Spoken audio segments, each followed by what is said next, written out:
ஸ்கூல்ஸில் வந்து ஸ்டூடெண்ட்ஸ் ஒரு விதமாக பிஹேவ் பண்ணுறதோ, ரிலிஜன் நோக்கியோ, சாமி நோக்கியோ, நம்பிக்கை சார்ந்து நோக்கியோ, அதை பற்றி சண்டை போடும்போது ஒருத்தர் இன்னொருத்தரை இழிவுபடுத்தும் போதோ அதெல்லாம் மனசு உலுக்கிக்கிட்டே இருந்துச்சு. சரி, இதை நோக்கி ஒரு படம் பண்ணணும் அப்படின்னு தோணுச்சு. இது எல்லாமே கலந்து நம்பிக்கை சார்ந்து நம்பிக்கையை பற்றி பேசக்கூடிய ஒரு படம் தான் பாம்.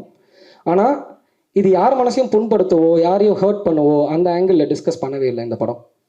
ஏன்னா ஒரு நண்பன் உயிரோடு இருக்கான் அப்படின்னு நினைக்கக்கூடிய ஒரு நண்பன் தான் வந்து மணிமுத்துன்ற கேரக்டர் அர்ஜுன் சார். அவருக்கு ஒரு நம்பிக்கை இருக்குது, காளி சருக்கு ஒரு நம்பிக்கை இருக்குது, சிவாத்மிகா மேம்க்கு ஒரு நம்பிக்கை இருக்குது. இந்த படத்தில் எல்லாருக்குமே ஒரு நம்பிக்கை இருக்குது. ஏன் எனக்கு இந்த படம் ஓடுன்ற ஒரு நம்பிக்கை இருக்குது, இந்த படம் நல்ல படம்ன்ற ஒரு நம்பிக்கை இருக்குது. அதை எல்லாருமே இந்த மக்கள் வந்து இந்த படத்தை அவங்க கையில் கொண்டு போய் சேர்க்கும்போது அதை ஏற்றுப்பாங்கன்ற ஒரு நம்பிக்கை இருக்குது. ஏன்னா இந்த படத்தில் எனக்கு ஒரு வசனம் ரொம்ப பிடிக்கும். ஒவ்வொரு மனிதனும் காலையில் கண்முழிக்கும் போது ஏதோ ஒரு நம்பிக்கையில் தான் கண்முழிக்கிறான். அந்த நம்பிக்கையை நம்ம சரியாக பயன்படுத்துகிறோமான்ற ஒரு கேள்விக்குறிதான்ற ஒரு வசனம் இருக்கும், எனக்கு ரொம்ப பிடிக்கும். ஸோ நம்பிக்கை யார்கிட்டையுமே நம்ம பறிக்க முடியாது.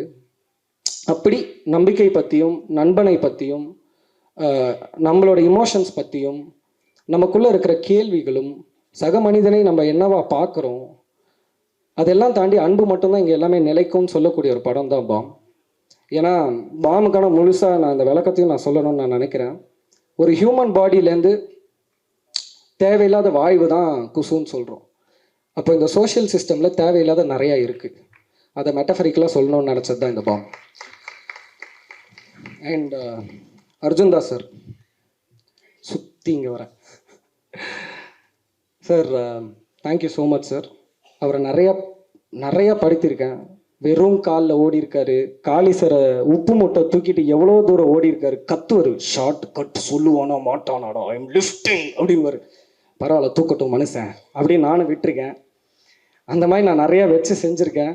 ஆனால் என்கிட்ட எப்போவுமே கேள்வி கேட்பார், என்ன எப்படா இதில் யோசிச்சேன்னாரு. நான் ஒரு படம் அவரோட வேலை பார்த்தேன், ஒரு ஹிந்தி படம். எங்கள் மேம் டைரக்ட் பண்ணும்போது நான் ஏடியாக வேலை பார்த்தேன். தெரில, அன்றைக்கிலேருந்து எனக்கு சாருக்கு இந்த மாதிரி ஒரு, ஏன்னா எல்லா படத்துலையும் போய் அடிக்கிறாரு. அவர் ஏதோ ரஃப் அண்ட் டஃப்னு நினைக்கிறாரு. அவர் ரொம்ப க்யூட்டான பர்சன். ஆக்சுவலாக மனுஷன் ரொம்ப தங்கமானவன், ரொம்ப க்யூட்டு, கொஞ்சலாம் அவரை. ஸோ அவர் பண்ணால் இது கண்டிப்பாக ஒர்க் ஆகுன்ற ஒரு நம்பிக்கை இருந்துச்சு. But at the same time to take it up as a challenge and to own the character and to do it to your utmost strength and convince. Like என்கிட்ட நிறைய பேர் கேட்டவங்க இருக்காங்க, சிபிஐயா சொன்ன மாதிரி எப்படியான்னு கேட்டவங்க நிறைய பேர் இருக்காங்க. நிறைய பேர் படம் பார்த்தாங்க. படம் பார்த்துட்டு ஐயா ஃபஸ்ட்டு டவுட்ஃபுல்லாக தான் இருந்துச்சு, Arjun Das sir pull off பண்ணார், ஆனால் மிரட்டிட்டாருங்க அப்படின்ட்டாங்க.